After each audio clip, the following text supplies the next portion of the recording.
ইসলামের নামে নবীর নামে মানুষ কিরকম ভাবে মিথ্যা কথা প্রচার করছে দেখুন। প্রথমে এই ভিডিওটা দেখুন। সুসংবাদ, আপনার জাহান্নামের আগুন মাফ হয়ে যাবে।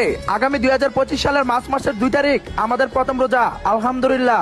রাসূল সাল্লাল্লাহু আলাইহি ওয়াসাল্লাম বলেছেন, যে ব্যক্তি ইসলামের দাওয়াত অন্য একটা মুসলিম ভাইকে পৌঁছে দেয় তার জন্য জাহান্নামের আগুন মাফ হয়ে যাবে। আর আমি নিজে জান্নাতে যাব না তাকে না নিয়ে। আমি একজন মুসলিম হয়ে আপনাকে জানিয়ে দিলাম, আপনি 3টা কপি লিংক করে অন্য একটা মুসলিম ভাইকে জানিয়ে দিন। এইসব কথার ভিত্তি ইসলামের শরীয়তে আছে কি না আমরা এবার জেনে নেব। শেখ আহমদুল্লাহ সাহেব কি বলেন এই ভিডিওটা দেখুন। এবার অমুক তারিখ থেকে পহেলা রমজান শুরু হবে, এই সংবাদটা আপনি যদি একজন মানুষকে প্রথম দেন তাহলে আপনার জন্য আল্লাহ জাহান্নাম হারাম করে দিবে। বলেন সুবহানাল্লাহ। আমিন না লিখে যাবেন না, আমিন না বলে যাবেন না।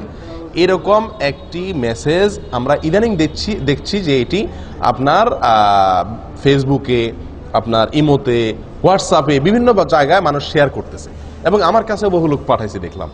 তো এই যে একটি জিনিস, এটার ভিত্তি কতটুকু দেখুন। প্রথম কথা হলো, রমজান কোন দিন শুরু হবে এটা তো শাবানের চাঁদ দেখার পরে বোঝা যাবে। এখনো শাবানের চাঁদ দেখা বহুত বাকি আছে, তার আগে থেকে অমুক তারিখ থেকে রমজান, এটা তাহলে প্রথম একটা মিথ্যা দিয়া শুরু, একটা প্রতারণা দিয়া শুরু। দ্বিতীয়ত কথা হলো, এরকম কথা নবী সাল্লাল্লাহু আলাইহি সাল্লাম কখনো বলেন নাই। এটা নবী সাল্লাল্লাহু আলাইহি সাল্লামের মিথ্যাচার।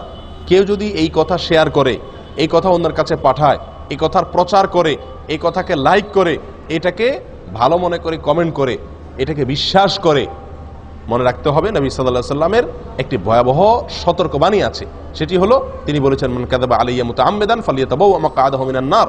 যে ব্যক্তি আমার বিষয় মিথ্যা প্রচার করবে, আমার নামে কোনো কথা আমি বলি নাই সেটাকে আমার বলে আমার পক্ষ থেকে প্রচার করবে আমার নামে মিথ্যা কথা, সেই জন্য তার ঠিকানা জাহান্নামে জেনে রাখে, নিশ্চিত জেনে রাখে।